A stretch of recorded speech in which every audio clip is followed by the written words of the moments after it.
pertama, kami, putra dan putri Indonesia, mengaku bertumpah darah yang satu tanah air Indonesia. Kedua, kami putra dan putri Indonesia mengaku berbangsa yang satu, bangsa Indonesia. Yang ketiga, kami putra dan putri Indonesia menjunjung tinggi bahasa persatuan bahasa Indonesia. Di sini kami akan menjelaskan tentang sejarah Sumpah Pemuda. Pertama, saya akan menjelaskan tentang latar belakang Sumpah Pemuda. Apa sih yang latar belakangi Sumpah Pemuda? Jadi, latar belakang Sumpah Pemuda bermula dari kesadaran para pemuda untuk bersatu sebagai suatu bangsa, yang akhirnya menandai perubahan penolongan dari perjuangan kedaerahan menjadi perjuangan nasional. Faktornya, politik etis yang membuka wawasan kaum muda akan ide-ide kebangsaan, berdirinya organisasi kepemudaan yang melahirkan semangat persatuan, berkembangnya pers atau surat kabar.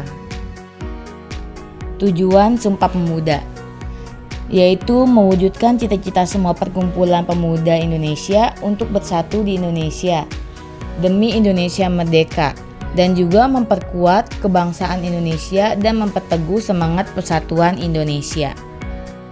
Sejarah Kongres Pemuda 1 yang dilaksanakan pada tanggal 30 April hingga 2 Mei tahun 1926. Pembukaan Kongres Pemuda 1 dilaksanakan di gedung yang sekarang bernama Bappenas, Jakarta. Dalam kongres ini terdapat 3 pertemuan yang dilaksanakan.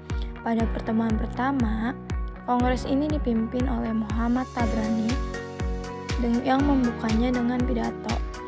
Pertemuan pertama ini berlangsung pada 30 April 1926. Beliau memberi pidato sebagai penyemangat pemuda bangsa untuk melepaskan diri dari kolonialisme. Adapun tujuan dari Kongres Pemuda pertama ini yaitu mencari jalan membina perkumpulan pemuda yang tunggal, memajukan persatuan dan kesatuan bangsa Indonesia, menguatkan hubungan antara sesama perkumpulan pemuda kebangsaan, membentuk badan pusat bagi seluruh organisasi kedaerahan, membangkitkan semangat kerja antar pemuda Indonesia, membentuk dasar kemerdekaan Indonesia.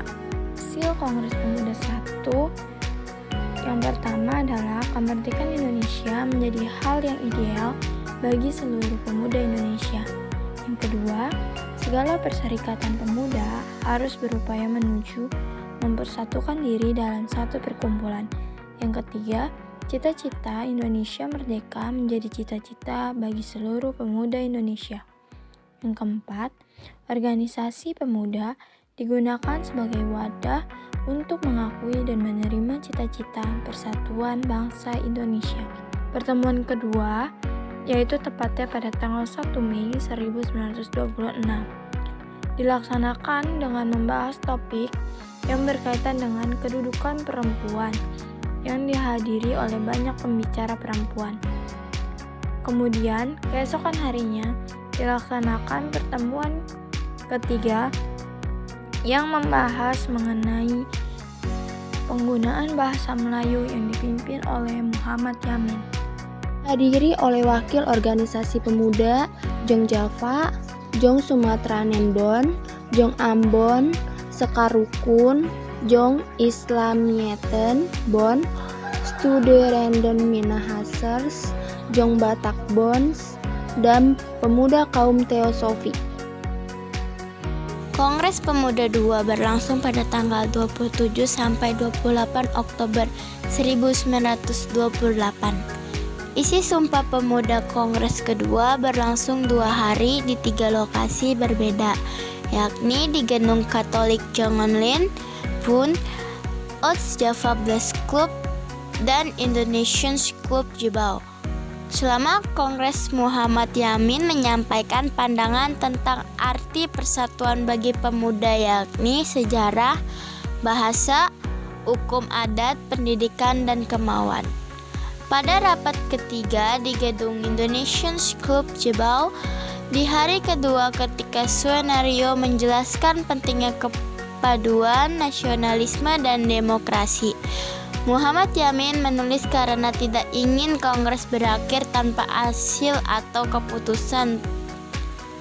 Terciptalah Ikrar Sumpah Pemuda ditulis oleh Muhammad Yamin dan dibacakan oleh Sugondo Dejo Puspito.